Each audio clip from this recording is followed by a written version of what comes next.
la sesión. Hoy día voy a hablar sobre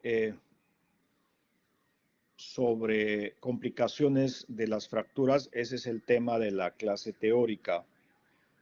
Por favor, yo voy a compartir pantalla. Cuando se comparte pantalla no se puede ver, digamos, algún mensaje. Si la señal se perdiera, por favor, no sé si me puedan timbrar, llamar. Gracias.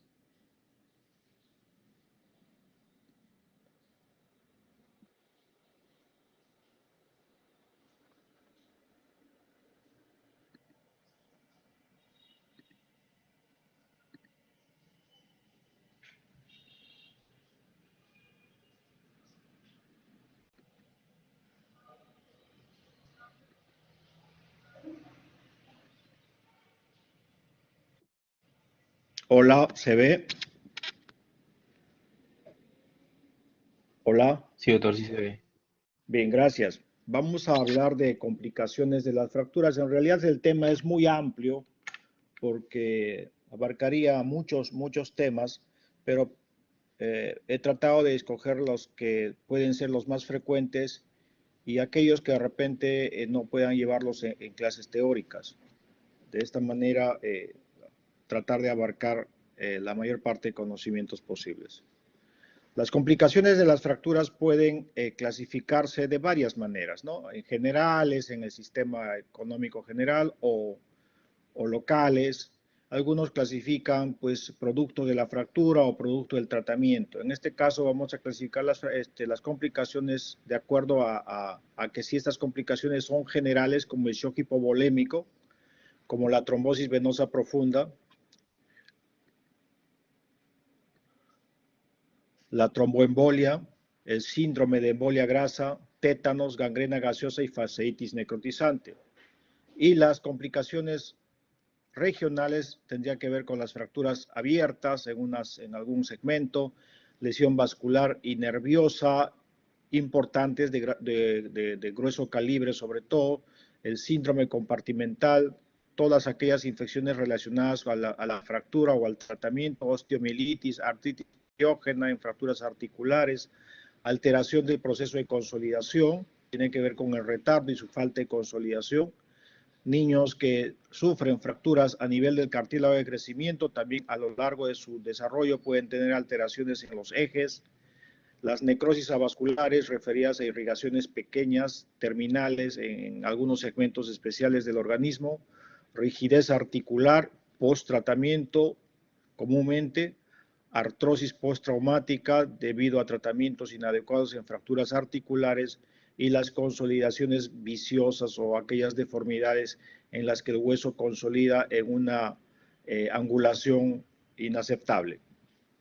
El shock hipovolémico está referido a aquella pérdida de volumen sanguíneo en la economía debido a la ruptura de vasos de grueso calibre, de vasos importantes, o a aquellos sangrados importantes en huesos que tienen la conformación esponjosa, sobre todo como los huesos del anillo pélvico, o los vasos, digamos, los plexos venosos que también se ven en la región del anillo pélvico, que puede sangrar profusamente. Entonces, este shock hipovolémico en algunos huesos también puede provocar esa pérdida sanguínea debido a que los vasos nutricios son de grueso calibre y al viajar dentro del hueso cortical no tienen ese reflejo de espasmo para tratar de cohibir el sangrado. Entonces, el shock hipovolémico, por ejemplo, se puede producir en las fracturas del anillo pélvico. En este caso, las rupturas del sacro o la articulación sacroiliaca posterior pueden provocar un sangrado masivo, que no es un sangrado arterial de arterias grandes, sino de plexos venosos muy diminutos y del hueso en sí. De tal manera que estas lesiones del anillo pélvico pueden sangrar hasta acumular esta cantidad inmensa de sangre, 4.5 litros en el retroperitoneo.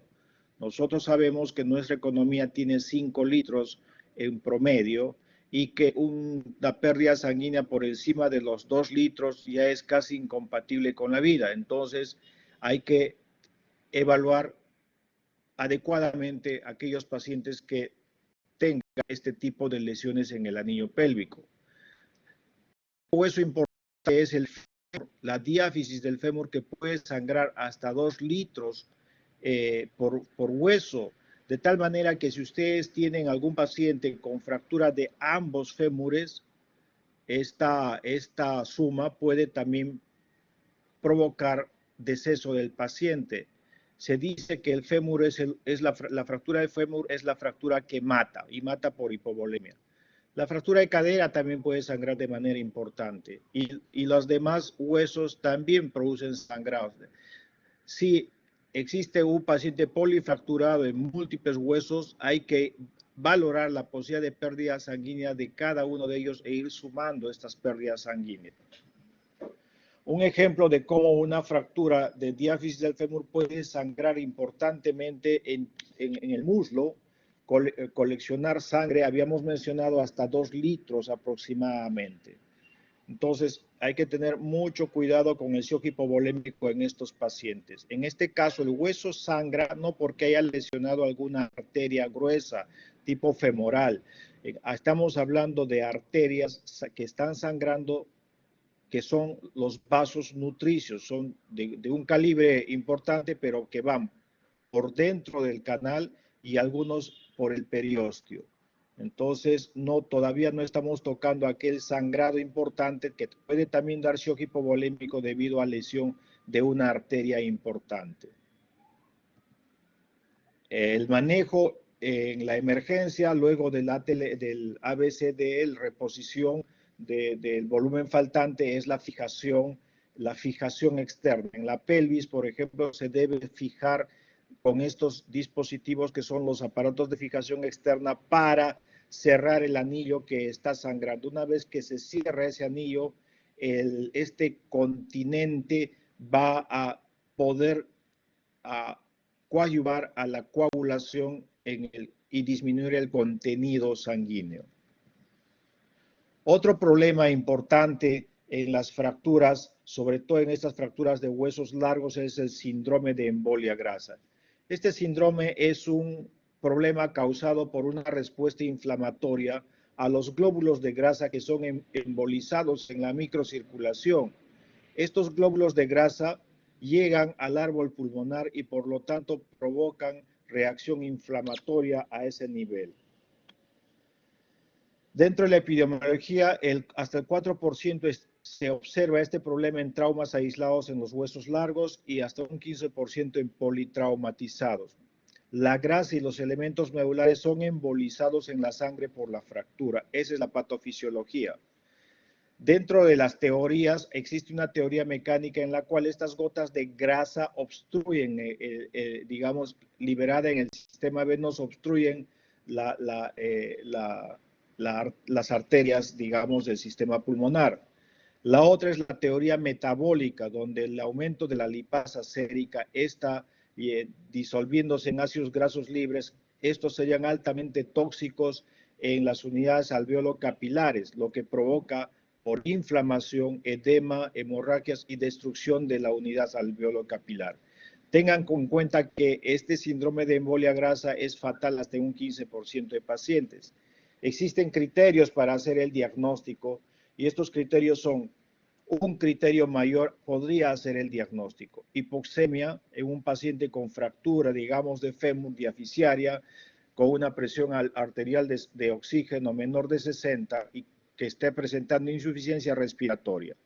Hay cambios en el sistema nervioso, una depresión importante del sistema nervioso central. El paciente presenta cambios en su estado mental. Además, se observa un rash petequial subconjuntival o axilar y, bueno, se puede observar un edema pulmonar.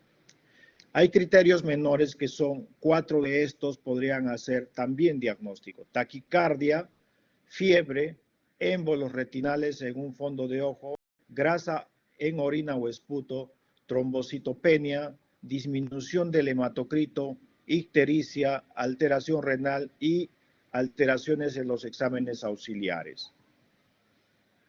Los pacientes pueden presentar síntomas dentro de las 24 horas del accidente y estos síntomas ya los he mencionado cómo van a ser presentados. Unos ejemplos de rash petequial y este rash en la región axilar. Las imágenes que se deben tomar, tomografías y radiografías con características propias de un edema pulmonar.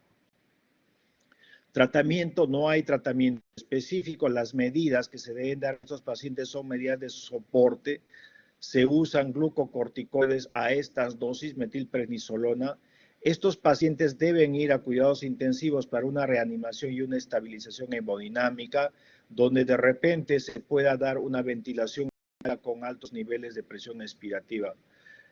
Y el traumatólogo debe prevenir este problema con la inmovilización precoz de las fracturas, tal vez con una fijación externa.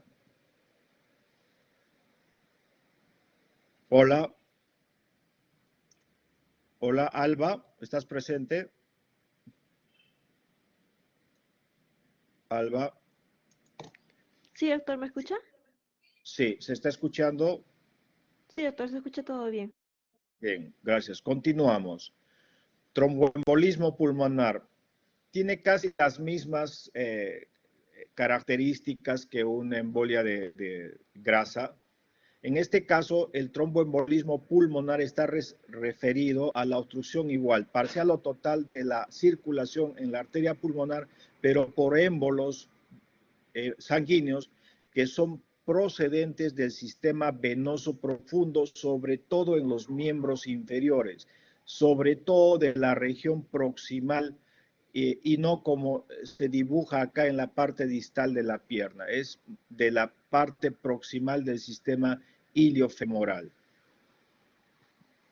Para que exista tromboembolismo pulmonar, Virchow dijo que debería haber esta conjunción de problemas, una lesión vascular endotelial previa, tal vez un flujo sanguíneo anormal previo o una hipercoagulabilidad. Cuando se suman estos tres factores asociados probablemente a una fractura en donde va a haber incapacidad funcional o va a haber una torsión de algunas venas o vasos, eso puede provocar también flujos sanguíneos anómalos, lo cual puede favorecer la presentación de la trombosis. Factores de riesgo todos estos, pero miren cómo una fractura de cadera o del miembro pélvico y el trauma mayor y algunas cirugías pueden presentar este problema. El cuadro clínico es aquel paciente que presenta disnea, dolor torácico pleurítico, dolor torácico subesternal, TOP y hemostisis. Lógicamente, en el cuadro de un paciente que tiene un trauma, en este caso fracturario. Hay que sospechar entonces tromboembolismo pulmonar ante toda disnea de causa no explicada. ¿Ya? El tromboembolismo pulmonar es la gran simuladora, ya que el cuadro puede estar relacionado a muchos aspectos. Hay una falla del ventrículo derecho, hay una ingurgitación yugular, el reflejo hepatoyugular positivo. La auscultación puede ser limpia y la radiografía puede estar normal en el tromboembolismo pulmonar. Hay que tener cuidado. Hay diagnóstico laboratorial usando viendo el aumento de la troponina, del péptido natriurético cerebral, el dímero D tiene que estar aumentado, las radiografías se puede observar estos signos de Westermarck. La ecocardiografía puede mostrar taquicardia, en la gasometría pues una hipoxia y el ácido láctico debe estar elevado. ¿Cómo se previene una tromboembolia pulmonar? Lógicamente en un paciente fracturado con una inmovilización inmediata y una movilización del paciente de manera precoz.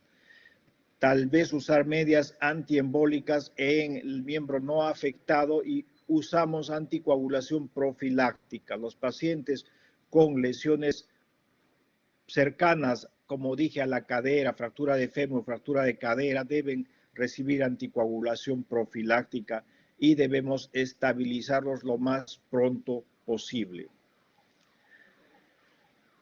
Ya hablando de los cuadros infecciosos que pueden complicar una fractura, está la gangrena gaseosa. En este caso, puede ser esto presentarse también como una herida común y corriente que no esté presente en una fractura, pero hay fracturas expuestas o aquellas fracturas que además se presentan con traumatismos importantes de partes blandas en las vías públicas.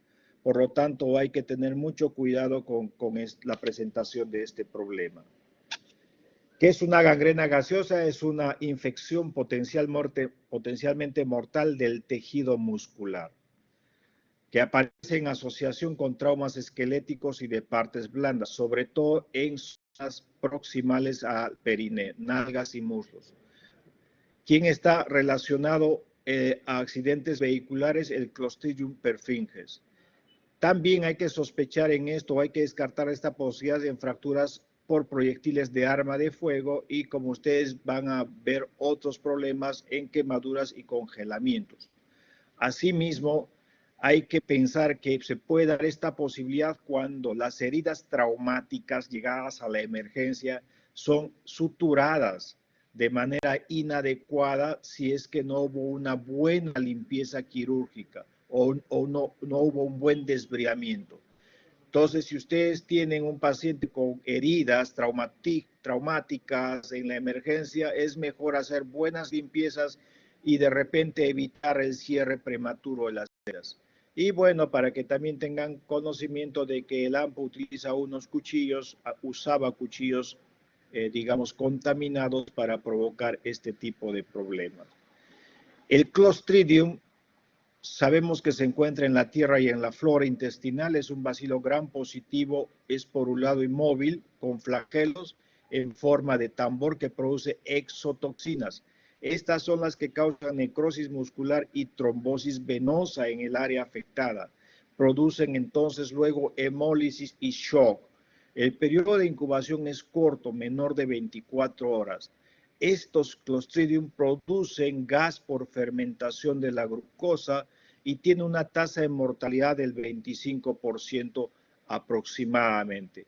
¿En quiénes hay que sospechar esto? En pacientes que acuden a la emergencia por un traumatismo y de repente tienen una herida que es suturada o una fractura que puede ser inmovilizada con una férula y la herida de repente mal limpiada, suturada y que luego regresan a la emergencia casi inmediatamente por dolor repentino y progresivo, desproporcionado al trauma y esto debido a esos problemas trombóticos que se están produciendo en el área afectada. Taquicardia y sensación de muerte inminente en estos pacientes que van a entrar al shock. El examen físico va a mostrar olor dulzón en la zona, edema, equimosis, ampollas y bulas. La secreción es parecida al agua sucia de lavado de, digamos, de los desechos del hogar, crépitos en las zonas afectadas y el estado mental de hecho tiene que estar alterado. Esto es una imagen de cómo los pacientes pueden presentar la gangrena gaseosa, bulas, equimosis, aumento de volumen. Toda esta imagen está reflejando que el paciente tiene necrosis de la masa muscular debido a este patógeno. Radiográficamente, debido a la fermentación de gas, vamos a encontrar estas imágenes radiopacas que nos están mostrando gas en los compartimentos. Los exámenes laboratoriales que nos pueden ayudar: deshidrogenasa, leucocitosis, acidosis, pero lo más importante es la sospecha quirúrgica. Si hacemos una adquisición de Gram, vamos a encontrar los bacilos Gram positivos en forma de palillo de tambor. Y las biopsias característicamente no tienen neutrófilos, ya que debido a una falta de respuesta inflamatoria, es decir, la ausencia de neutrófilos en una biopsia es el sello característico de una gangrena gaseosa. Diagnósticos diferenciales con la fasciitis necrotizante, la que vamos a ver después, que es otro problema parecido.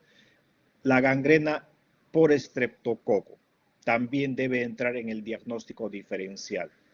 El tratamiento de la gangrena gaseosa, antibiótico, terapia endovenosa a altas dosis, penicilina en estas dosis asociado a clindamicina. También se puede usar eritromicina, tetraciclina o ceftriaxona.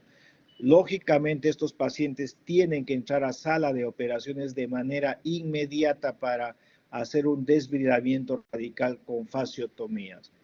El término de desbridamiento radical va a ser explicado luego cuando veamos algunas imágenes con la fasciitis necrotizante. Otro problema es que también se hace diagnóstico diferencial con el cuadro anterior. La fasciitis necrotizante ya es una infección igual, aguda, pero que se extiende a través no de la masa muscular, sino de las fascias que la envuelven y del tejido celular subcutáneo, es decir, de grasa y de fascias, produciendo necrosis tisular luego en estas zonas. También es una infección que pone en peligro la vida. Miren este cuadro clínico con una necrosis importante de la piel por necrosis del tejido graso subyacente y de las fascias musculares. Hay factores de riesgo, aquellos traumas severos que pueden estar contaminados, pacientes que tienen traumas severos y que de fondo puedan tener diabetes y HIV. No hay que pensar que el paciente está haciendo celulitis, ya que el cuadro inicial de una fasciitis necrotizante o fascitis necrotizante es parecido a una celulitis. Es decir, un paciente que presenta un trauma en miembro inferior con una fractura de tibia sin exposición, pero que luego viene a las 24 horas con un aumento de volumen de esta zona, no hay que pensar que es una celulitis, sino pensar mejor en una fascitis necrotizante. Tiene una tasa de mortalidad alta, 32%, y esto está en relación al tiempo transcurrido desde el accidente hasta el momento quirúrgico. Existen 4 etiologías. El tipo 1, polimicrobiana, es la más común. Tipo 2, monomicrobiana relacionada al estreptococo del grupo A. Tipo 3, este es un bacilo gram negativo, el Marin Vibrio vulnificus. Y el tipo 4, el estafilococo aureus resistente a la meticilina. Es decir, la fascitis es polimicrobiana, a diferencia de la patología anterior. Habíamos visto por imágenes cómo se podía presentar abscesos localizados o celulitis de rápida progresión con edema severo. El dolor es inmenso, fiebre, escalofríos y taquicardia. Estas son las imágenes de presentación clínica de una fascitis: ampollas, bulas, equimosis, necrosis de la piel.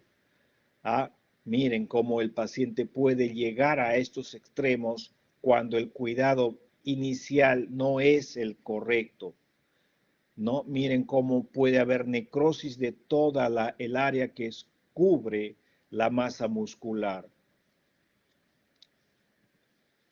Hay que hacer un diagnóstico diferencial con gangrena gaseosa.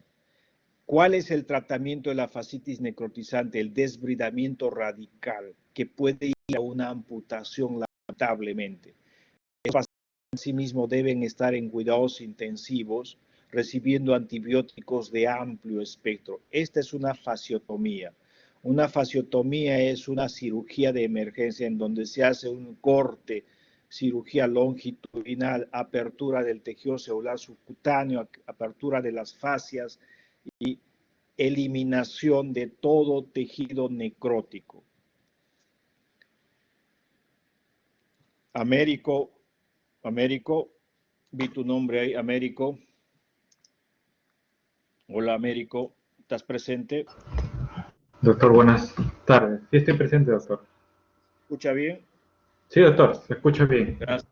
Continuamos. Síndrome compartimental. Probablemente en la práctica teórica ya han visto este problema ustedes, el síndrome compartimental. El síndrome compartimental es el incremento de la presión hidrostática dentro de un compartimento osteofacial inextensible que resulta en la disminución de la perfusión de músculos y nervios dentro de ese compartimento de manera irreversible, ¿Qué significa esto? Que nosotros tenemos en el aparato locomotor, en los miembros sobre todo, espacios que son cerrados de paredes duras, inextensibles, como son los huesos y las fascias. Si nosotros aumentamos el volumen del contenido en estos compartimentos, lógicamente va a aumentar la presión a este nivel. Y el aumento de presión va a provocar que la irrigación se altere, va a hacer que la nutrición celular se altere y esto va a llevar a inflamación y llevará a necrosis celular. Esa inflamación y esa necrosis producen más inflamación, producen más aumento de volumen, lo cual hace de esto un círculo vicioso. Más necrosis, más edema, más aumento de presión intracompartimental y luego la muerte celular dentro de esos compartimentos. Es lo mismo de manera comparativa a lo que ocurriría en un traumatismo encefalocraneano con edema, y este edema puede provocar una gran compresión de la masa encefálica. En este caso hablamos de músculos que están dentro de un compartimento, vasos pequeños y nervios que atraviesan ese compartimento. Entonces, recordando, hay una presión intracompartimental incrementada, incremento de la presión venosa, disminuye el flujo sanguíneo a ese compartimento, la perfusión, es decir, la irrigación en ese compartimento disminuye. Eso va a llevar a edema muscular. Ese edema va a hacer que las células aumenten su permeabilidad, se rompen las membranas basales y esto altera la celularidad. Y lógicamente este edema, aumento de la permeabilidad, provoca mayor incremento en la presión compartimental, mayor aumento en la presión venosa, mayor disminución de la perfusión y muerte celular por el círculo vicioso.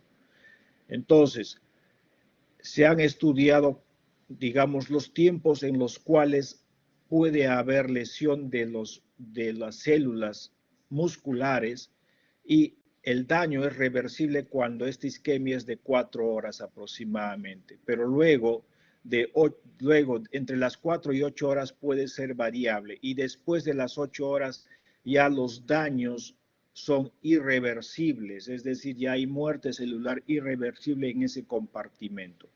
Los nervios también pueden ser afectados. Una isquemia de 1 hora, la conducción puede recuperarse. De 1 a 4 horas habrá una neuropraxia reversible. Después de 8 horas ya hay una muerte celular con axonomnesis y cambios irreversibles. Repitiendo entonces, ¿cuáles serían las causas? El incremento del volumen interno en ese compartimento por hemorragias, por fracturas, por edemas, por quemaduras. Disminución del volumen externo. Si nosotros colocamos yesos apretados o vendajes muy apretados, no vamos a posibilitar el edema o el aumento de volumen que puede ocurrir por un traumatismo. Y los lugares comunes son las fracturas de tibia, fracturas en el codo, fracturas en antebrazo y fracturas en el fémur como factores, como lugares donde se van a producir mayor posibilidad de síndrome compartimental por hemorragia. ¿Cómo se hace el diagnóstico? El diagnóstico se hace en base a una alta sospecha clínica. Es decir, para que ustedes hagan ese diagnóstico, nada más tienen que estar pensando en esa posibilidad. Basta que piensen en esa posibilidad, probablemente estén ya haciendo el diagnóstico.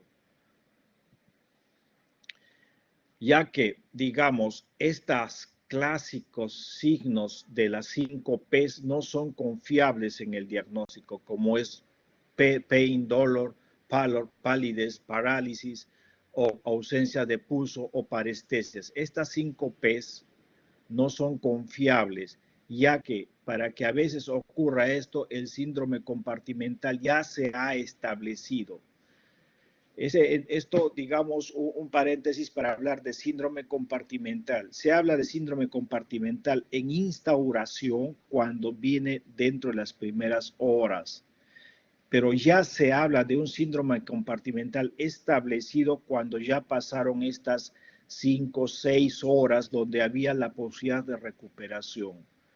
Cuando el síndrome compartimental ya está establecido, muchas veces se presentan esta sintomatología, donde ya es poco probable que pueda haber una recuperación.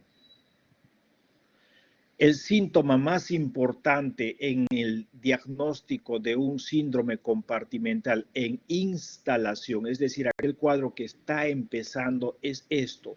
Grábenselo, por favor. Dolor desproporcionado de lo que esperarían para una lesión. Es decir, si yo, por experiencia, tengo una fractura de tibia en un paciente que ha sufrido una patada en el deporte, y viene con un dolor demasiado intenso a lo que yo esperaría, hay que pensar que ese paciente está haciendo una hemorragia interna y eso puede estar provocando un síndrome compartimental.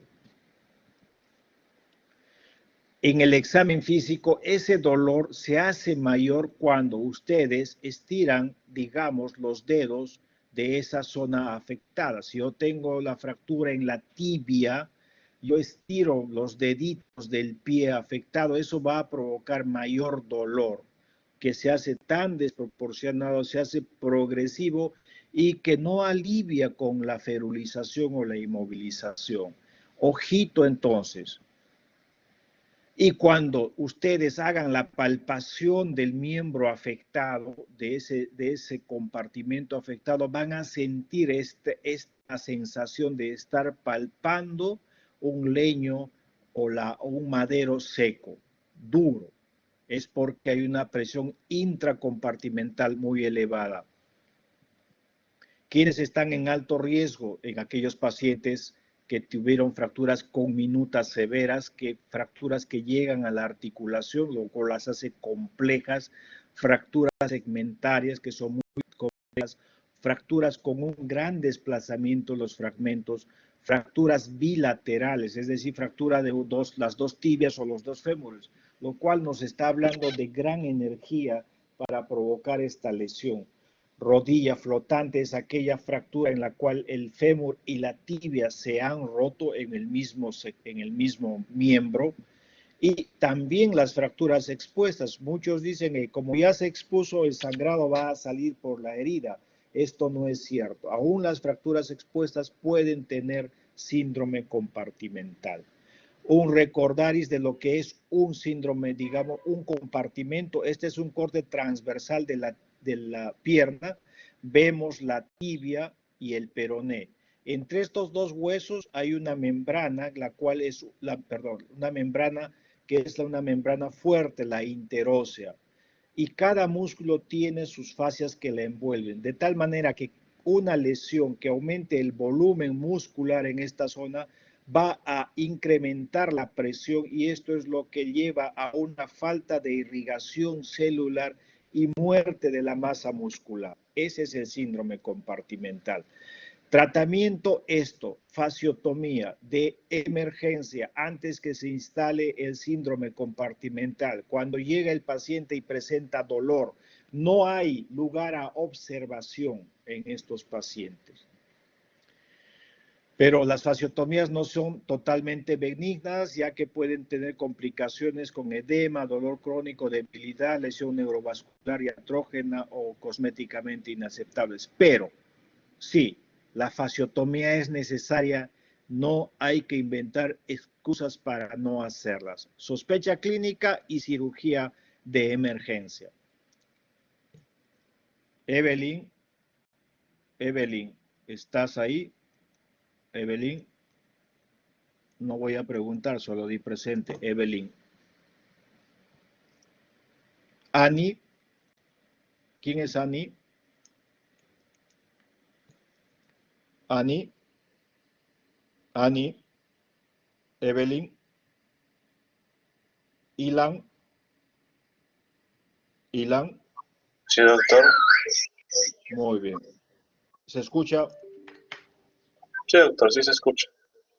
¿Alguna duda con relación a síndrome compartimental? Sí, no me quedó claro en la parte en la que decía cuando se podía detectar cuando estaba en fase de instauración y cuando estaba o cuando ya se había instaurado. Entonces, solamente con base al dolor se puede definir si es síndrome compartimental, pero en este caso, ¿cómo definir a la persona que es desproporcionado o un dolor que es insoportable? Tú tienes que darle ese sello de desproporcionado. Es un dolor insoportable. El paciente se queja, brama de dolor. Y por experiencia tú podrías haber comparado ese dolor con otro dolor en otro paciente que tenía de repente la misma fractura. Entonces, más o menos ese sería el punto de comparación. Eh, y además, lógicamente, tú tienes que sumar ese dolor a tus maniobras de movilización de los dedos, a la palpación que tú hagas en la pierna o en el muslo. Vas a sentir una tensión tan fuerte que vas a pensar que estás palpando una madera.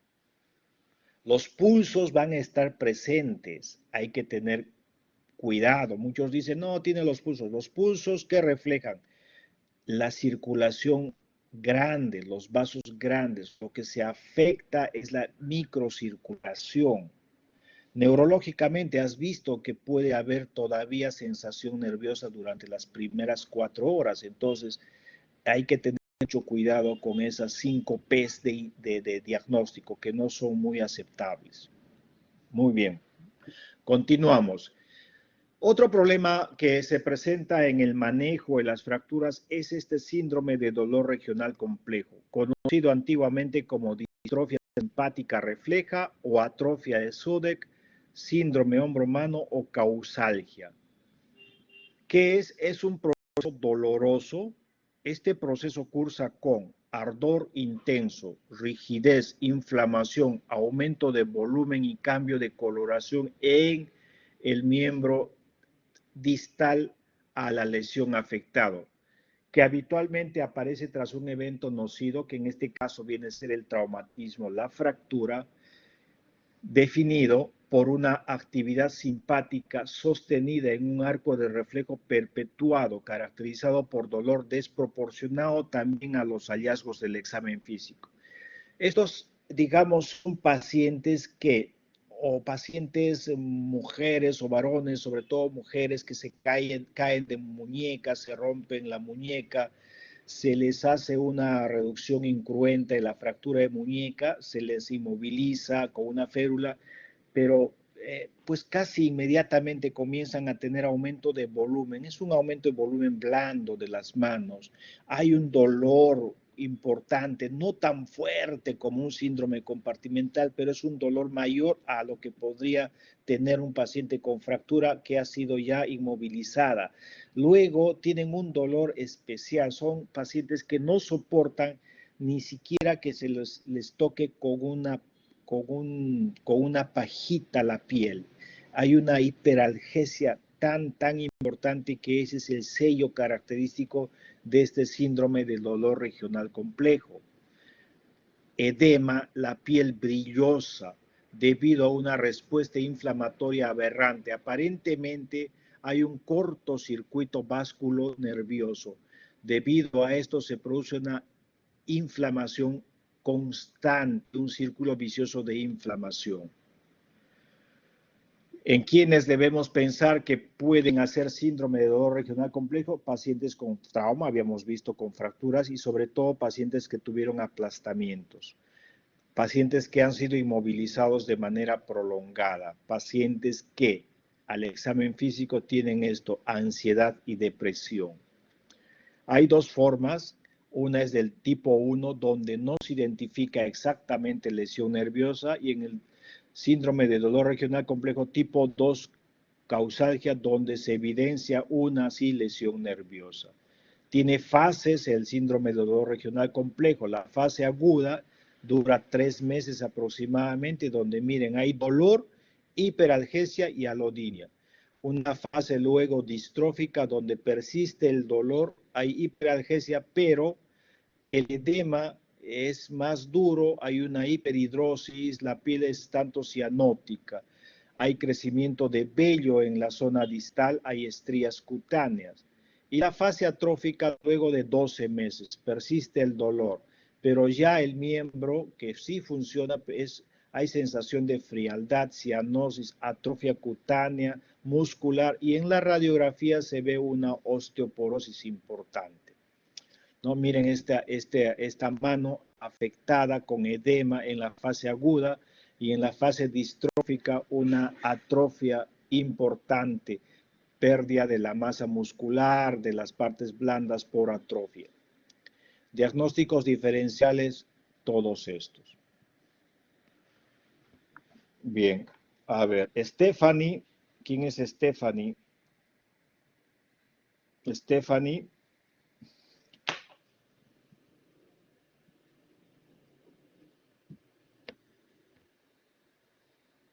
Stephanie. Voy a hacer algo. Hay 31 personas.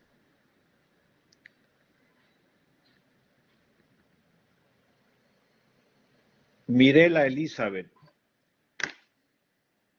Mirela Elizabeth Romero. Doctor, buenas tardes. Buenas tardes. ¿Alguna duda con relación a todo lo hablado anteriormente? Todo claro, doctor. Muy bien. Al azar. Claudia. Doctor, disculpe, mi Claudia. micro no prendía. Soy Stephanie. Ya. ¿Todo bien, Stephanie? Sí, doctor. Es que mi internet está un poco bajo, doctor, disculpe. Perfecto. Claudia Melanie Vázquez. Claudia. Sí, doctor, buenas tardes. Buenas tardes. Entonces, si tienes un paciente que estaba jugando fútbol, recibe una patada, fractura de tibia, 2 horas antes del ingreso a la emergencia, tiene dolor importante, aumento de volumen importante, movilización pasiva de los dedos del pie derecho, la fractura está en la pierna derecha, muy afectada, muy dolorosa. ¿Cuál sería tu posibilidad clínica? Claudia. Un síndrome compartimental, doctor. Muy bien, un síndrome compartimental. Bien, voy a continuar. Perfecto.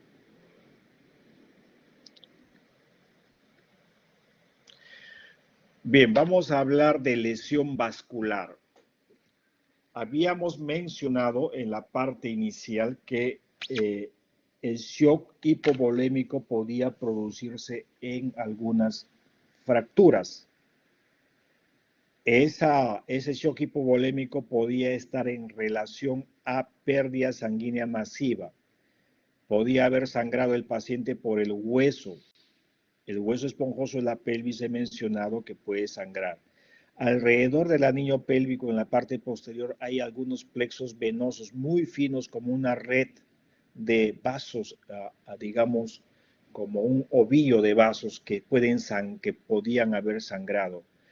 Y algunos huesos largos, como en el caso del fémur, tienen arterias nutricias que van por dentro del canal medular de manera a veces ligeramente gruesa, que también puede sangrar y producir este shock hipovolémico. Pero en este caso va a referirse este tema de lesión vascular a aquellas arterias importantes, aquellas que ustedes ya conocen de la anatomía, digamos, la arteria femoral, la arteria axilar, la arteria humeral. Las fracturas pueden provocar por el trazo a veces de la fractura algún tipo de lesión en el vaso. ¿Ya? Entonces, este tema va referido a esto. Esta es una emergencia ortopédica. La lesión vascular es una emergencia ortopédica que está dentro de las emergencias ortopédicas potenciales. Tengan en cuenta eso. En lesiones vasculares de estos vasos importantes debemos tener en cuenta que la pérdida sanguínea es continua, es abundante. La isquemia del miembro va a ser progresivo. Puede estar instalándose un síndrome compartimental si es que sangra un vaso importante dentro de un compartimento y lógicamente va a haber necrosis tisular por este síndrome compartimental. Apenas hay una lesión vascular, señores, el reloj comienza a correr, porque luego habrá un daño irreversible del miembro si no se hace la reparación vascular de este vaso importante después de las 6 horas. ¿Por qué se lesionan los vasos importantes? Porque ellos corren casi cercanos a los huesos largos en los miembros, porque cuando se acercan a las articulaciones, se acercan demasiado a los huesos y a las cápsulas, y porque algunos vasos en algunas zonas están muy superficiales, de tal manera que los traumatismos que produzcan las fracturas primero van a dañar a estos vasos. ¿Cuáles son los vasos importantes? Y esto es importante que lo recuerden, más o menos simplemente relacionado a la anatomía. Por ejemplo, la fractura de clavícula puede dañar la arteria subclavia. Fracturas en el hombro o fracturas luxaciones del hombro pueden dañar la arteria axilar. Estamos hablando de las fracturas del cuello humeral, quirúrgico o anatómico. Pueden provocar lesión en la arteria axilar. Fracturas supracondilias a nivel del codo, por ejemplo, la arteria braquial. Luxación del codo igual, arteria braquial. Habíamos mencionado fracturas de la pelvis, pero en este caso porque hay un vaso importante a este nivel, arteria glútea, son muy gruesas. Las arterias ilíacas también son importantes. Fracturas de las diáfisis femorales porque pueden lesionar esta arteria que es la arteria femoral, ustedes ya la conocen. Fracturas del fémur distal cercano a la rodilla, la arteria poplitea. Recuerden cómo la arteria femoral se transforma en arteria poplitea cercana a la rodilla. Luxaciones de rodilla pueden también lesionar la arteria poplitea. Fracturas de la diáfisis tibial pueden lesionar las arterias tibiales. Por lo tanto, en este caso estamos, miren, hablando de vasos importantes que pueden ser lesionados por este tipo de fracturas. Una imagen, por ejemplo, de una fractura del supracondilla cercana a la rodilla que puede lesionar esta arteria que es la femoral que se transformó en arteria poplitea. ¿Por qué? Porque está corriendo cercana al hueso, atraviesa unos canales fibrosos, acá el canal de Hunter y acá luego la salida de este rombo del hueco popliteo. Son canales fibrosos que pueden estrangular la arteria cuando el hueso se rompe, se desplaza, estira la arteria o los fragmentos en sí cortan las arterias, las lesionan. Otra imagen de una fractura del codo en un niño, la arteria humeral, miren, o braquial, cómo puede ser lesionada en esta fractura aparentemente inocente, ¿no? Miren, ese gran aumento de volumen, puede haber palidez, hay que sospechar en este tipo de fracturas pérdidas de pulso, que puede haber una lesión vascular de estas arterias. Otra vez, mirando esta luxofractura del platillo tibial y miren cómo en la parte poplitea los vasos tienen demasiada relación con estructuras muy rígidas.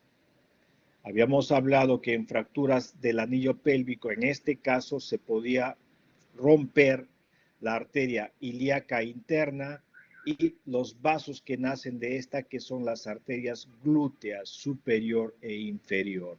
Estos fragmentos puntiagudos pueden lesionar estas arterias, provocando sangrados muy importantes. La incidencia de estas lesiones vasculares asociadas a fracturas es baja, 3% en huesos largos. Esta es una imagen de una fractura expuesta de fémur por un proyectil de arma de fuego. En esta sí la incidencia llega hasta en un 38%.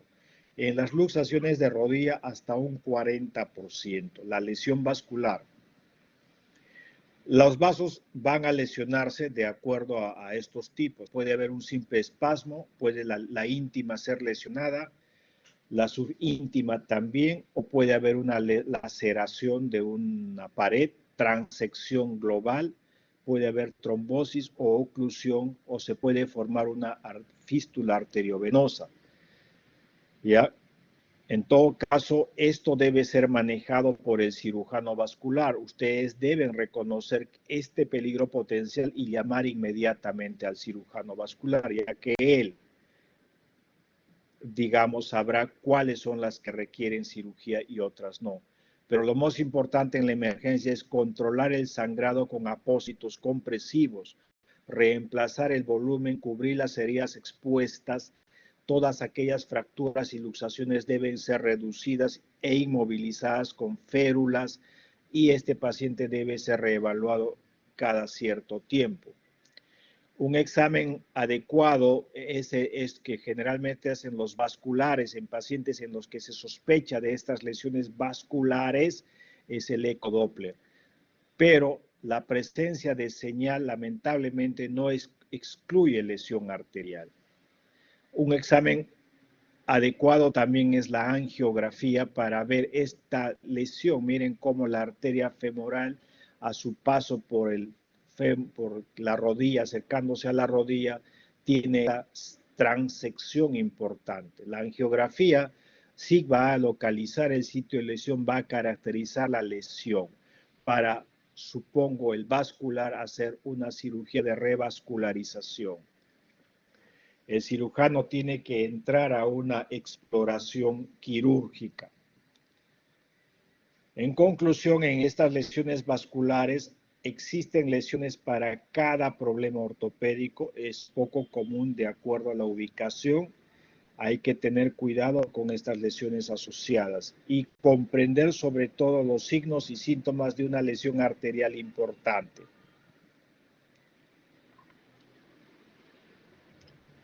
Yabeli.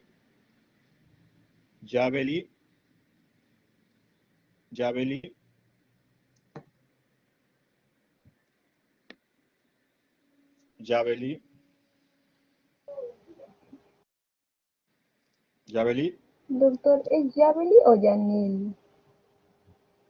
Ah, yo lo vi como Yabeli. Ahí Bueno, es Yaneli. Yaneli, bien Yaneli. ¿Alguna pregunta con relación a lesión vascular? Si yo te digo, paciente sufre una fractura de clavícula producto de una caída de altura, hay dolor, aumento de volumen, el miembro derecho está pálido con casi ausencia de pulsos, ¿cuál sería tu arteria probablemente lesionada?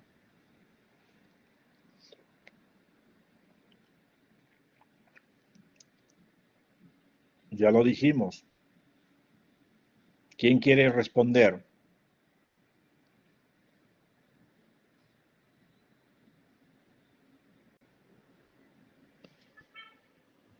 Arteria subclavia. Arteria subclavia. Bien, ¿quién habló? ¿Yaneli?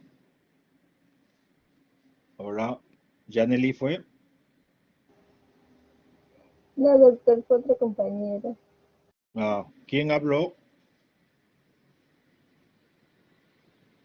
Bueno, no se quiere identificar.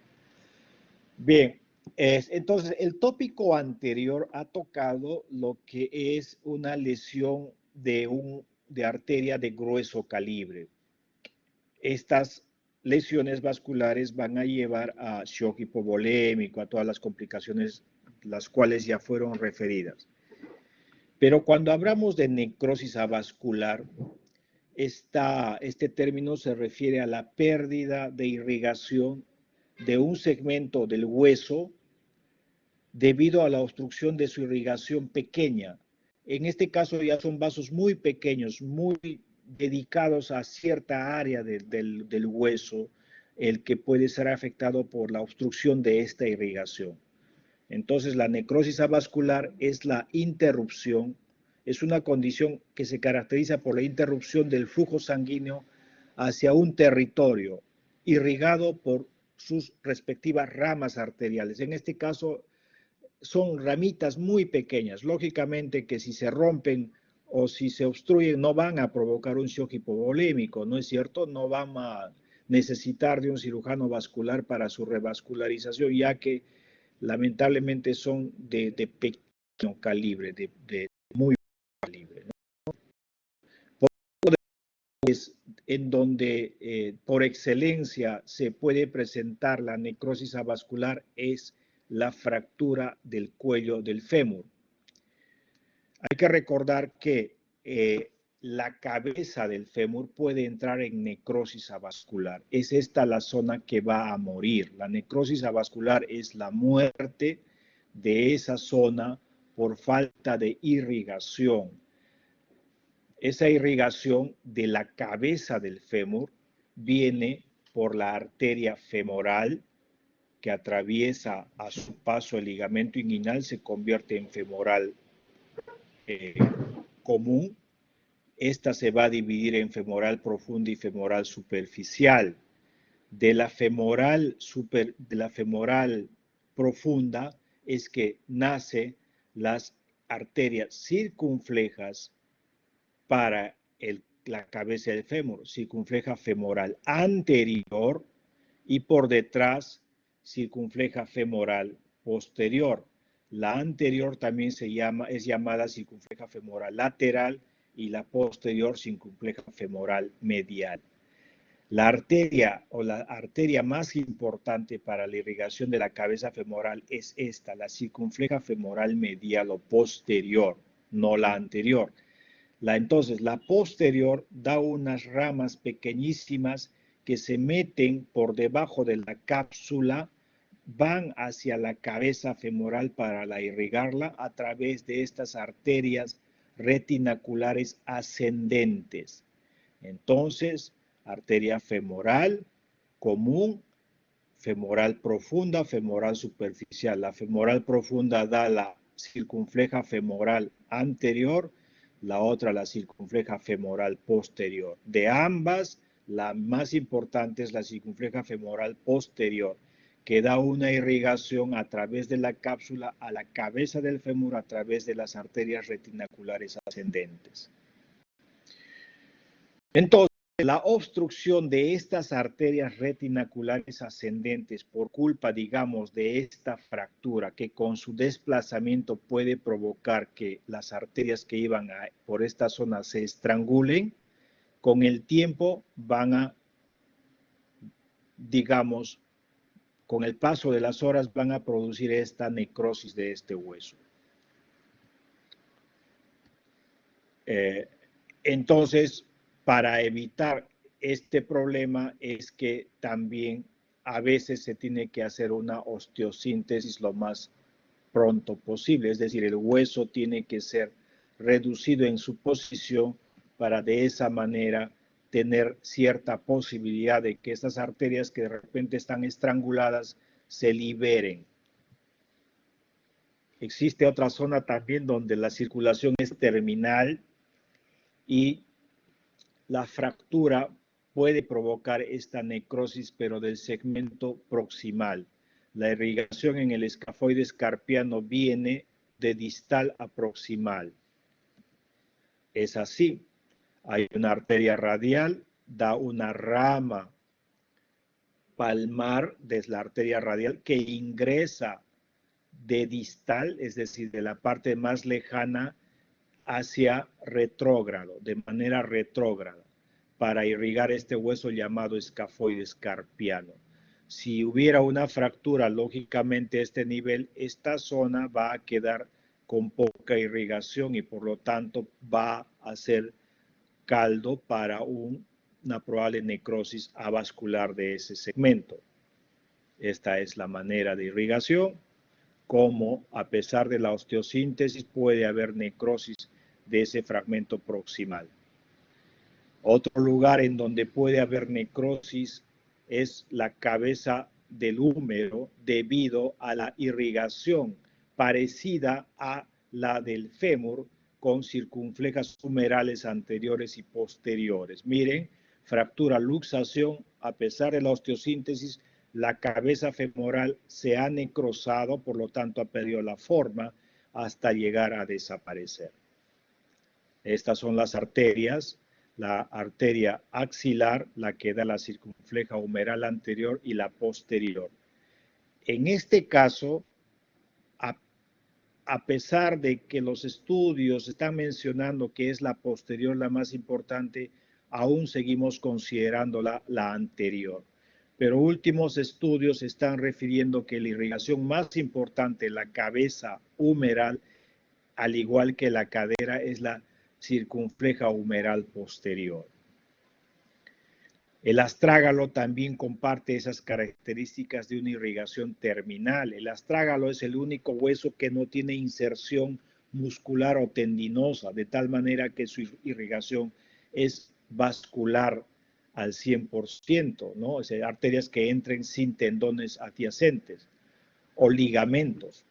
De tal manera que este hueso puede también sufrir necrosis avascular por alteración de su irrigación.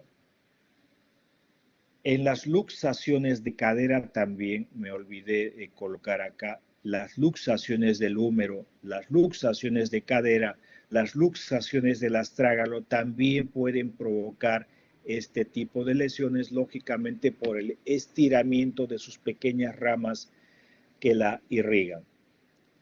Continuamos. Lesión neurológica está referida a aquellos nervios importantes de la economía, a diferencia del síndrome de dolor regional complejo del cual hablamos, en donde son ramos nerviosos los que se pueden alterar. En este caso hablamos de nervios importantes o gruesos en el aparato locomotor.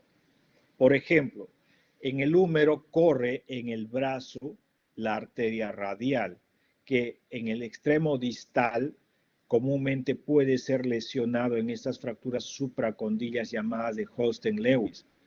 Estas pueden, a lo mismo que en las lesiones vasculares, lesionar o seccionar el nervio importante. Igual, en las luxaciones de cadera o las luxofracturas de cadera, el nervio ciático puede ser afectado. En estas imágenes se puede ver esta luxación y la luxofractura, la posición anatómica en la que viene el paciente. Entonces, en estos pacientes no debemos simplemente dedicarnos a ver la imagen radiográfica, sino saber examinar si hay esta complicación de una lesión del nervio ciático. En la rodilla, las fracturas del platillo tibial, así como pueden dañar los vasos femorales y popliteos, también pueden dañar el nervio ciático y sus ramas, el peroneo común, ya, que pueden ser estirados por estos fragmentos óseos, como elementos, digamos, como ejemplos claros.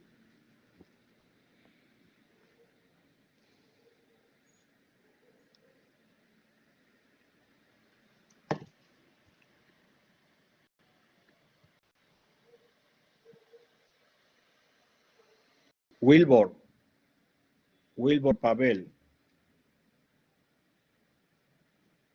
Wilbur. Sí, doctor. Paciente, varón de 30 años, viaja en un automóvil como copiloto, sufre choque, ingresa con deformidad en el miembro inferior, acortamiento, posición en abducción y rotación, aducción y rotación interna del miembro. Radiográficamente se observa una luxofractura del acetábulo de la cadera posterior. ¿Qué lesión neurológica sospecharías?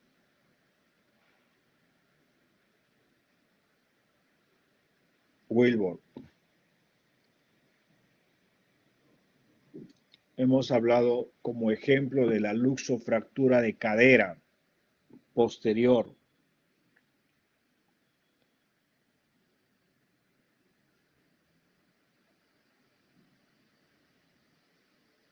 Wilbur. ¿Estás atento? ¿Estás ahí, Wilbur? Sí, doctor. ¿Ves acá en la pantalla? Debes estar viendo. Sí, sí. ¿Sí? ¿Qué ves? La luxofractura de acetábulo. Por eso tiene el paciente luxofractura de acetábulo. ¿Qué lesión neurológica debe sospechar en este paciente?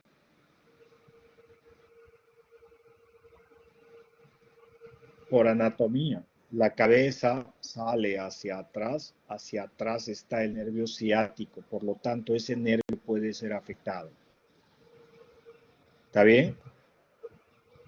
Sí, doctor. Bien.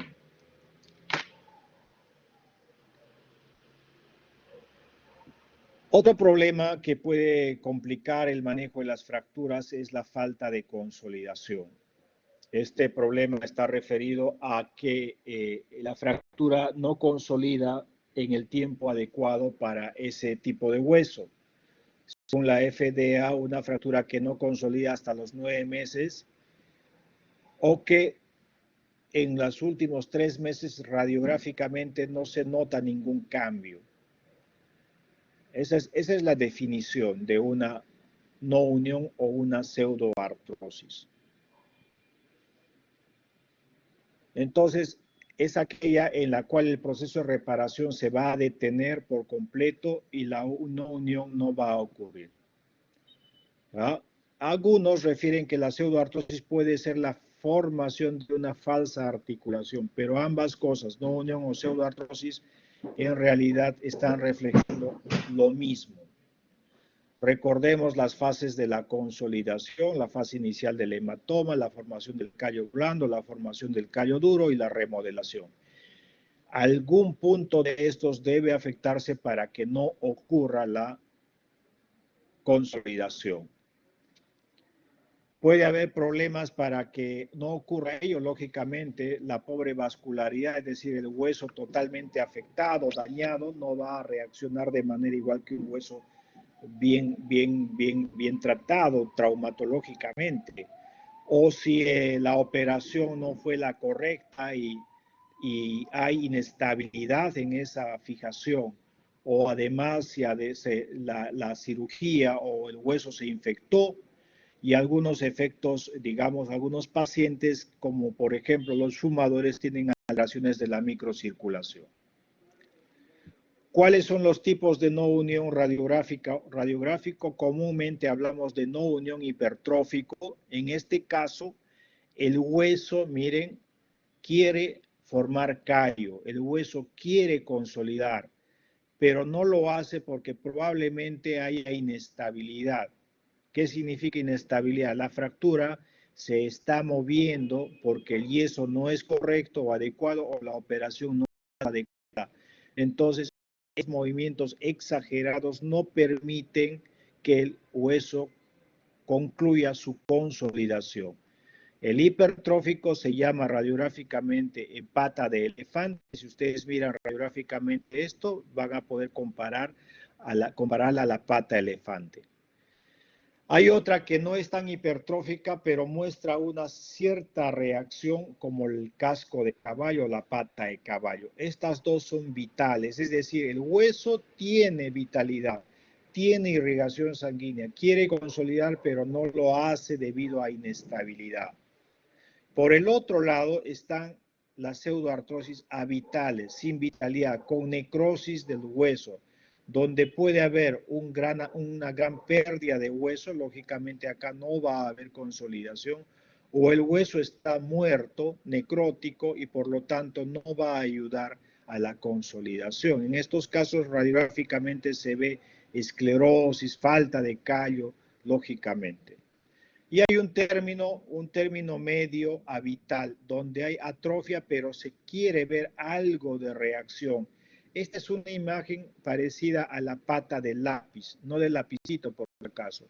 Se dice punta de lápiz, ¿ya? Donde todavía puede haber cierta reacción. En estos casos habituales hay que tratar la pseudoartrosis de dos maneras, ¿no? Dándole vitalidad y mejorando su estabilidad. Por ejemplo, esta es una pseudoartrosis en pata de elefante. Hay buena irrigación sanguínea y lo único que necesitaba esto era que se le coloque algún tipo de inmovilidad para continuar su consolidación, como se puede ver en esta imagen. ¿Ah? Este es otro caso, pata de elefante hipertrófico, pseudoartrosis hipertrófica en pata de elefante, aún con un clavo endomedular probablemente que no está funcionando, buena biología, pero no tiene suficiente estabilidad. Y miren cómo aumentándole más estabilidad con una placa puede consolidar. ¿Entiende? Esa es esas son las formas de presentación radiográfica y cómo nosotros podemos escoger cuál va a ser el tratamiento de la pseudoartrosis. Entonces, pseudoartrosis, falta de consolidación del hueso, según la FDA, hasta 9 meses para huesos grandes y largos, y que va a requerir de la intervención del médico traumatólogo para curarla. Atrófica, hipertrófica y la otra intermedia.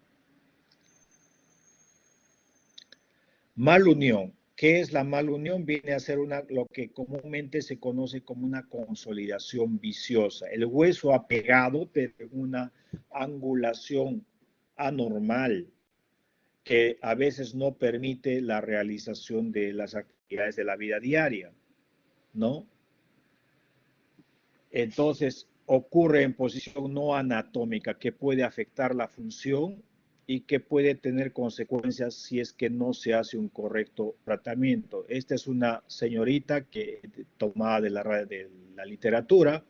El eje en este caso es el adecuado y el eje en la pierna derecha, miren, con este valgo tan marcado que es consecuencia de esta fractura de la tibia consolidada de manera inadecuada. Estas consolidaciones viciosas a largo plazo llevan a que las cargas de peso del organismo se distribuyan inadecuadamente en las articulaciones, rodilla, tobillo, cadera, y eso a la larga produce artrosis en estas articulaciones. Por ello es que comúnmente se deben manejar estas consolidaciones viciosas. Miren esta consolidación en un grave recurvatum. Esto semiológicamente se conoce como recurvatum. Esto semiológicamente ha consolidado en un varo tibial severo.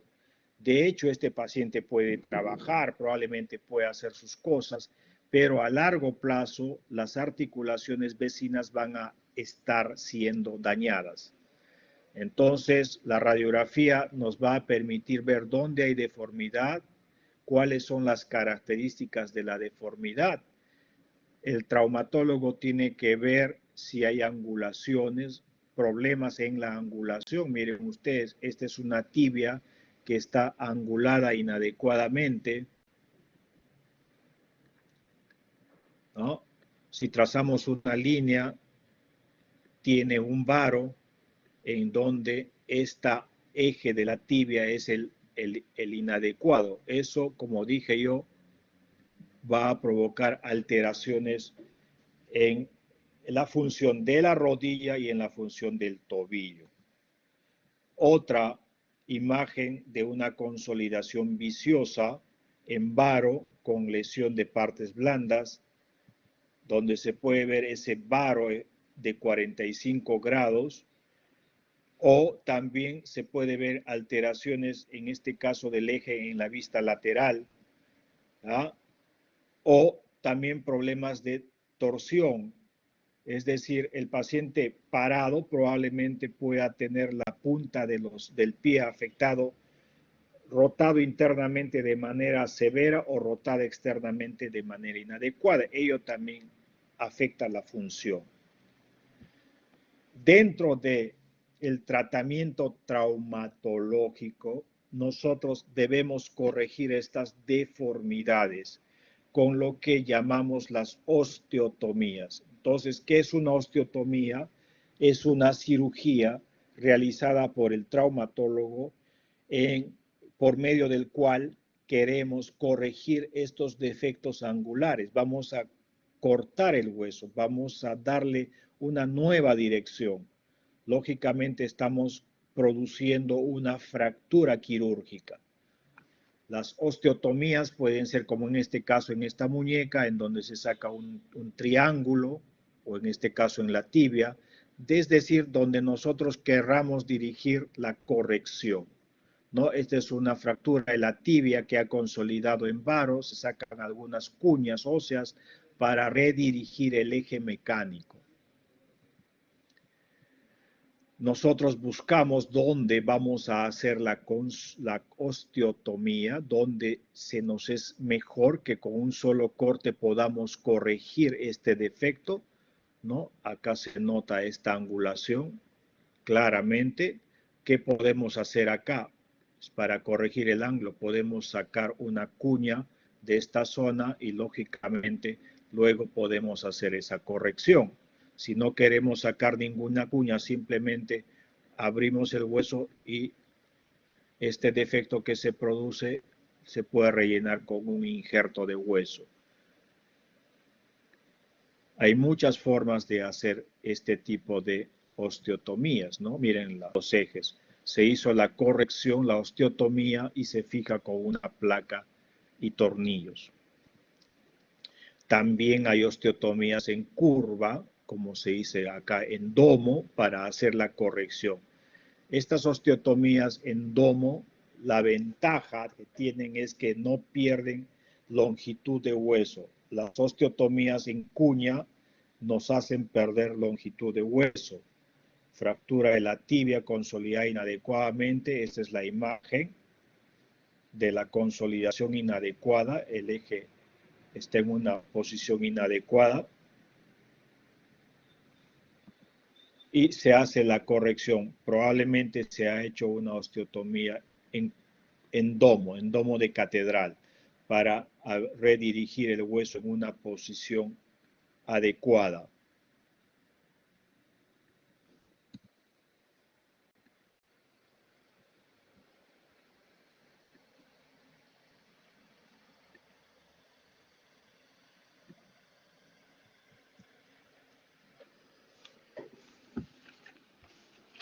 Bien, Yaneli, Milagritos.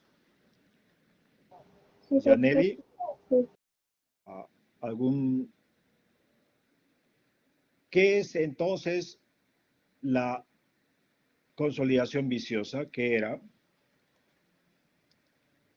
Es aquella consolidación que se puede decir que ha pegado el hueso, pero de una mala alineación o tiene una mala angulación. Muy bien. ¿Y qué harías tú? ¿Qué hace el traumatólogo?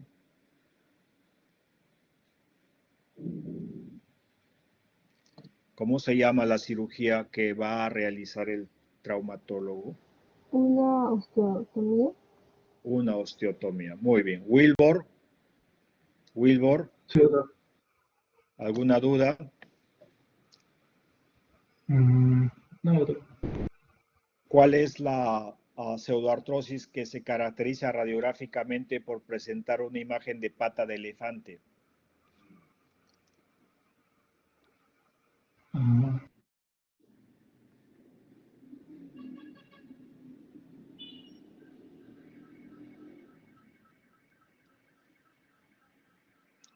Stephanie, Sí, doctor. Sí, la doctor. misma pregunta. ¿En qué preguntó el lugar, doctor? Disculpe.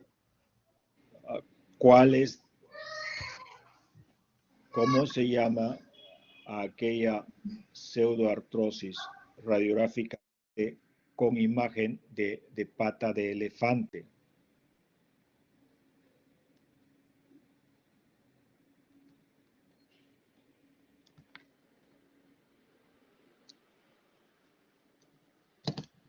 Rosa Maciel, Sierra. Sí, doctor. Buenas tardes. Una pseudoartrosis hipertrófica. Muy bien. Y la pseudoartrosis hipertrófica, Pamela. Pamela Solís. Sí, doctor. Pamela Solís. Sí, doctor. Y Buenas tardes. buenas tardes. Esa pseudoartrosis hipertrófica, ¿qué te está diciendo? Bueno, no ha habido, el hueso tiene el propósito de querer formar el callo, sin embargo, no se termina de consolidar y esto puede ser causado debido a que no ha habido una correcta inmovilización, ¿no? Se siguen generando movimientos en la zona de fractura. Muy bien, correctamente contestada. Perfecto. Pamela Solís. Mirela Romero. Mirela Doctor, ¿me Romero. escucha? Tiene radiográficamente una imagen del hueso de una fractura que no está consolidando, no ha consolidado en punta de lápiz. ¿Qué significa ello?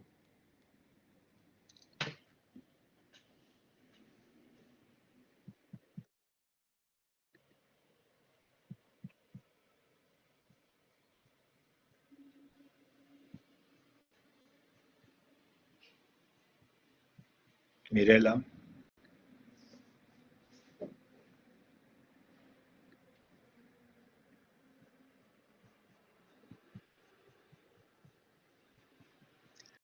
Radiográficamente tienes una fractura que no consolida y tiene la imagen en punta de lápiz, lo dijimos. Doctor, que hay una consolidación intermedia. Más o menos, quiere haber una consolidación, pero tiene más de no consolidación, más de atrofia por vascularidad, atrofia por pérdida de vascularidad. Muy bien. Mírela. ¿Dónde estamos? Mírela. Lucero Tafur. Sí, doctor. Lucero. Bien. Tienes una imagen radiográfica en pata de caballo de una fractura que no está consolidando, pseudoartrosis. ¿Qué te quiere decir ello? ¿Qué quiere decir ello?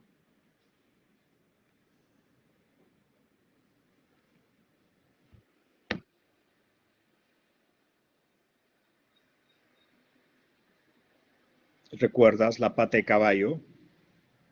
¿Recuerdas la pata de elefante? Tu compañera explicó claramente. Lucero. Sí, era una pseudoartrosis hipertrófica. Así es una pseudoartrosis vascularizada que no tiene una hipertrofia comparable a la de la pata de elefante, pero sí hay una reacción ligeramente mayor, ¿no?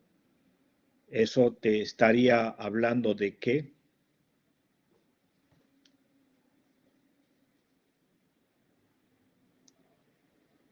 Tu compañera también lo explicó muy bien.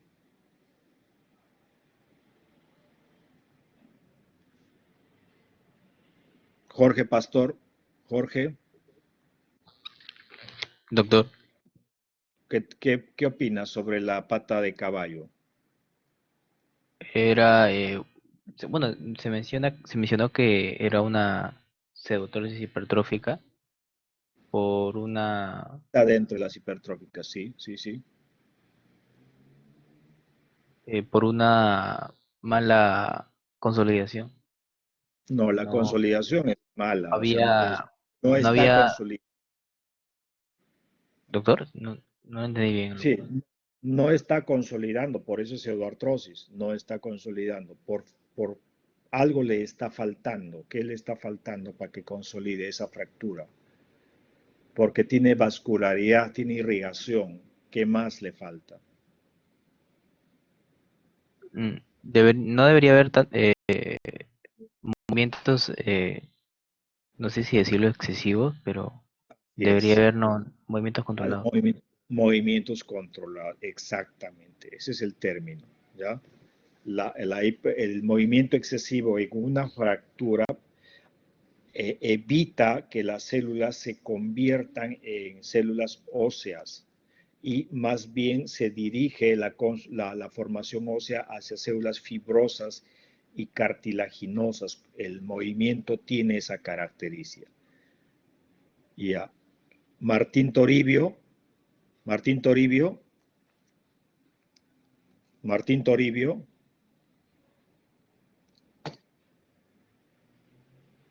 Martín Toribio. Falta.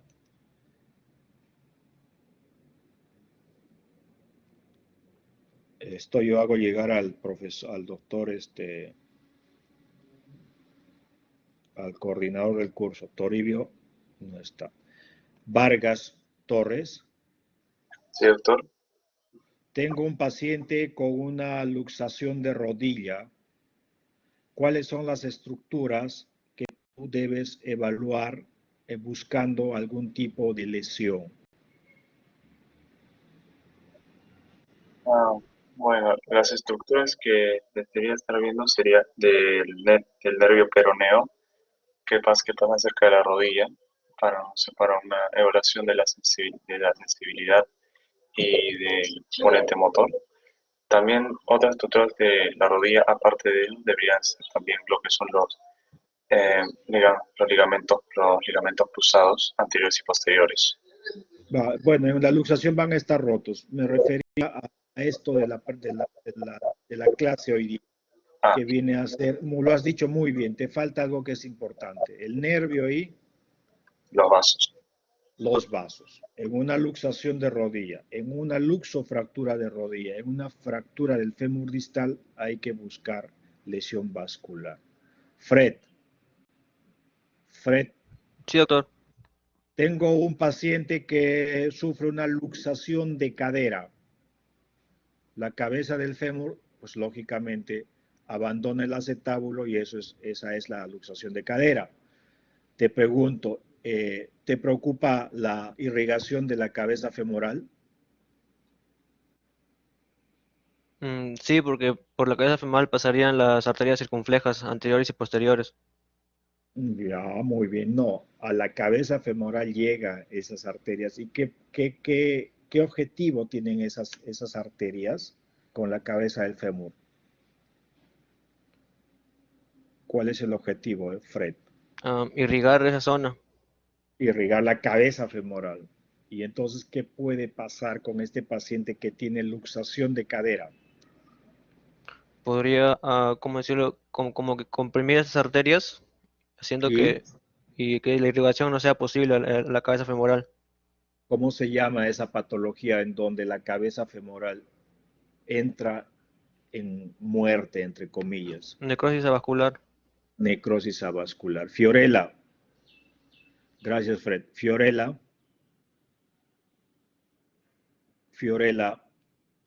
Rosales. No está. Camila Torres. Camila Torres. Sí, doctor, buenas tardes. Otro hueso que tenga esas características de sufrir necrosis avascular por una irrigación de tipo terminal, como es la cabeza del fémur. Hemos mencionado algunos. Otro hueso que pueda sufrir. El húmero, doctor. El húmero, todo el húmero. La cabeza humeral. La cabeza humeral, muy bien. Vázquez, Doctor. Claudia. Doctor, Sí. doctor, disculpe. Soy Rosario Muñante y estoy al final de la lista y no me ha llamado, pasó mi nombre. No sé si así usted está tomando la lista. Estoy tomando lista. Muy pero bien. no me Entonces, llama.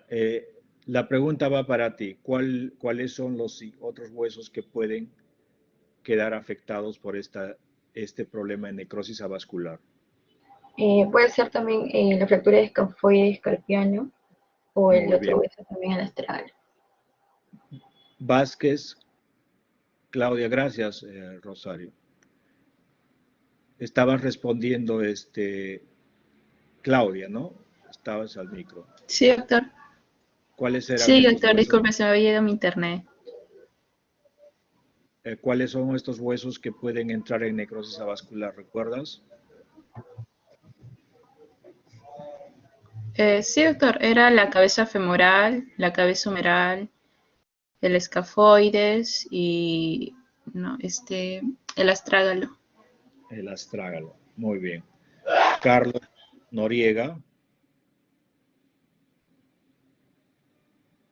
Noriega.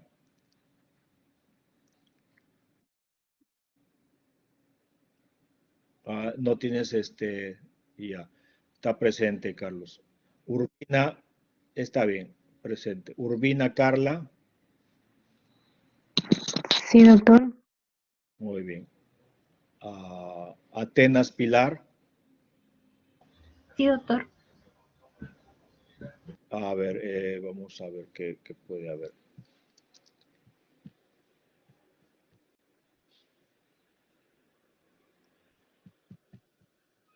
Tenemos un niño que cae mientras jugaba, recibe el impacto en el codo, tiene una fractura del húmero distal. Al examen físico hay intenso dolor en el antebrazo, palidez. A la radiografía muestra una fractura desplazada del húmero distal con relación a la diáfisis. ¿Qué lesión puede estar teniendo concomitantemente a la fractura?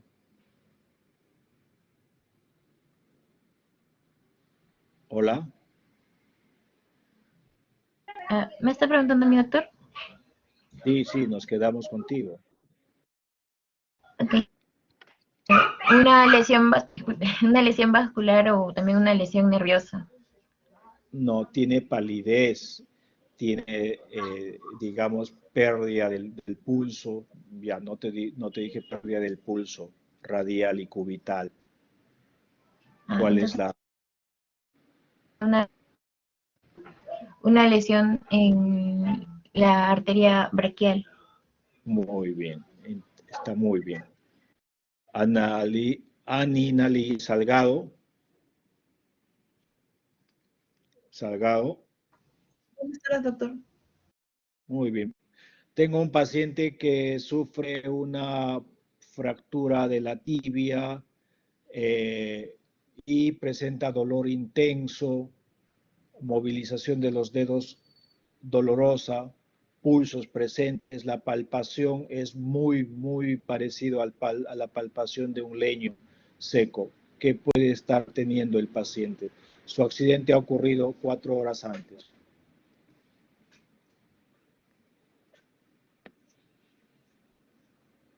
¿Ani? Sí, doctor, un síndrome compartimental. Muy bien. ¿Cómo habíamos clasificado el síndrome compartimental?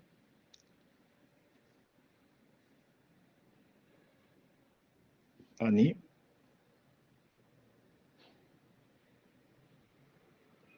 Sí, doctor, ¿se me escucha? Sí, te escucho. Sí, con las cinco P's. Sí, las 5 P's había mencionado que no son, digamos, muy fidedignas para hacer el diagnóstico, el dolor desproporcionado, la palpación, la movilización de dedos era lo más importante. ¿Y cómo clasificábamos el síndrome compartimental? La clasificación.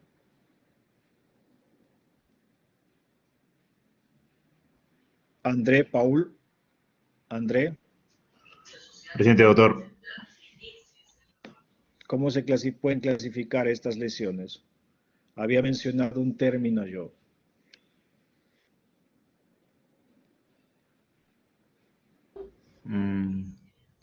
Sistémico creo que era uno, doctor. No. Síndrome compartimental en instalación y el instalado, ¿no es cierto? Ustedes tienen que actuar antes de que el síndrome compartimental se instale. Es decir, no tienen que esperar a que el paciente instale su síndrome compartimental, ya que es un proceso progresivo y a veces sin retorno. Américo Fabricio. ¿Y qué es lo que se hace en un síndrome compartimental, Fabricio? Américo Fabricio Peña. Américo Fabricio. No te escucho.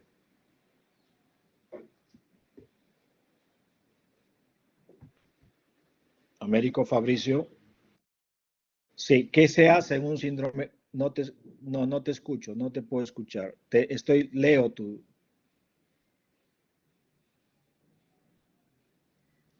Doctor, ¿me escucha? Ahora sí, ¿qué se hace en un síndrome compartimental? Ah, sí, doctor, se hace una fasciotomía para Una poder fase. liberar la presión. Para liberar la presión de los compartimentos. Alicia. Alicia.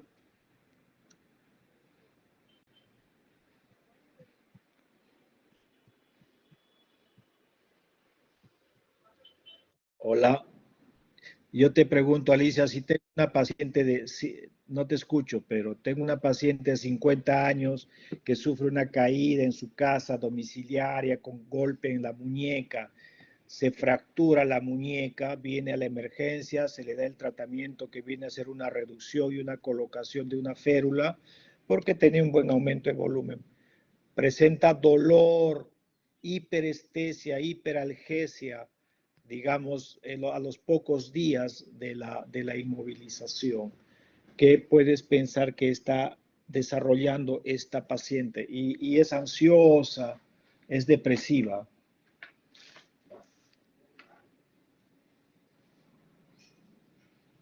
Alicia.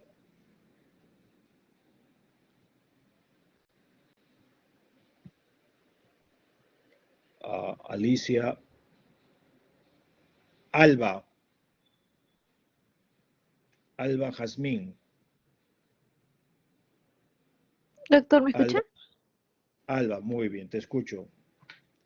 Cierra con broche de oro la presentación, Alba. ¿Qué desarrolla el paciente?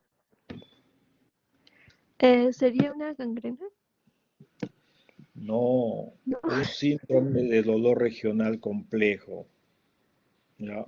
Esta hiperalgesia, el hecho de que apenas estos pacientes que tuvieron una fractura de húmero no tienen heridas, no tienen complicaciones infecciosas. A veces he mencionado que hay pacientes que algo sucede en el sistema nervioso autónomo en donde ellos hacen un cortocircuito y la sensibilidad queda tan alterada que hay mucho dolor aún a la palpación, muy discreta. Estos pacientes están sufriendo de este síndrome de dolor regional complejo. Entonces, quiero que recuerden todas las posibilidades de dolor ante un traumatismo. Todo ello tiene que estar en sus cabezas para poder discernir cuáles pueden ser las complicaciones por las cuales el paciente está atravesando. Eso sería todo. Y se ha estado grabando la sesión. Claudia, pregunta. Claudia. Sí, doctor, disculpe, tengo una pregunta. ¿Me escucha, doctor? Sí, sí, sí. Ya, doctor, era respecto a también las lesiones cutáneas de fascitis necrotizante y la otra que mencionó que era su segundo nombre, gaseosa, creo. Gangrena gaseosa. Sí, sí. Bueno, la diferencia al final, o sea, un poco como que la clínica se parece, ¿no? Pero el diagnóstico final, o sea, va a ser, digamos, el diagnóstico final entonces se daría con un estudio de la microbiología y de la lesión. Muscular, sí. Pero muchas veces es difícil ya que el cuadro clínico casi es semejante. La diferencia es que la gangrena gaseosa es producida casi por un tipo de germen nada más, el Clostridium. Y esta afecta la masa muscular, necrosa la masa muscular. En cambio, la fascitis necrotizante viaja a través de la envoltura de los músculos.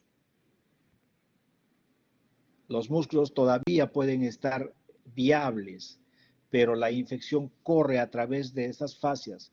¿Cuál es el problema? Que las fascias están muy intercomunicadas, de tal manera que una lesión en una fascia en el muslo puede llegar tan arriba al abdomen, a la espalda, a través de las fascias. Ese es el gran problema. Entonces hay que hacer fasciotomías ampliadas para eliminar estas fascias contaminadas de esta infección.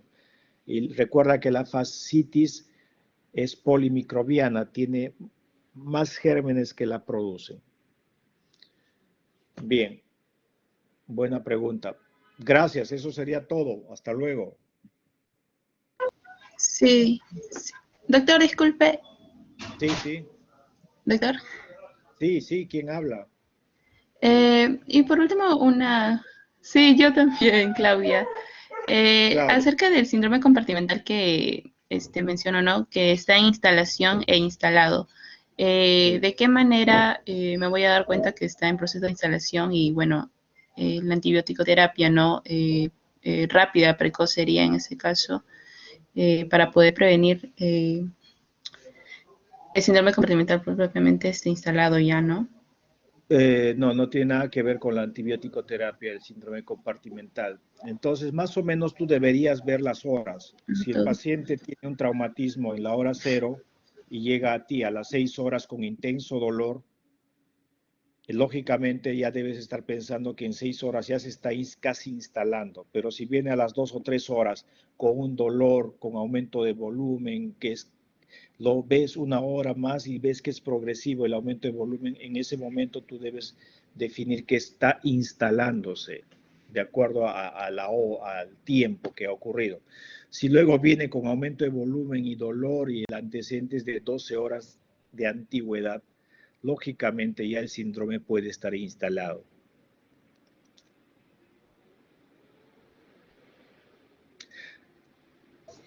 Hay unos dispositivos que lamentablemente nosotros todavía en Perú no los tenemos, que son unos medidores de presión. Algo así como estos medidores de presión de las llantas. Estos dispositivos tienen unas agujas que se introducen en el compartimento y miden la presión compartimental. Por valores superiores a ciertos números, entonces se puede detectar que este síndrome compartimental está estableciéndose. El problema es que a veces depende también de la experiencia de quien tome esta medición, ya que la agujita puede haberse introducido en un compartimento que no está siendo comprometido, ¿no es cierto? Pero la antibiótico-terapia no es parte de en sí, sino que debe usarse sí, ya que la necrosis muscular, si no hay ninguna herida, la necrosis muscular va a ser aséptica, si es que muere la masa muscular sin contaminación.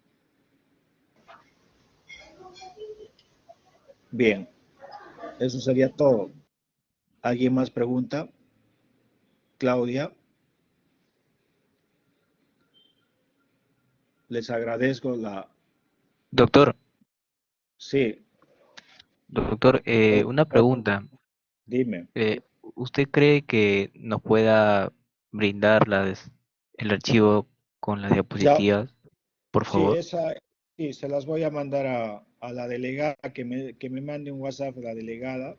Esta clase teórica, comúnmente sí las mandamos. Bien, no te preocupes. Muchas gracias, doctor. Hasta luego, gracias. Hasta luego.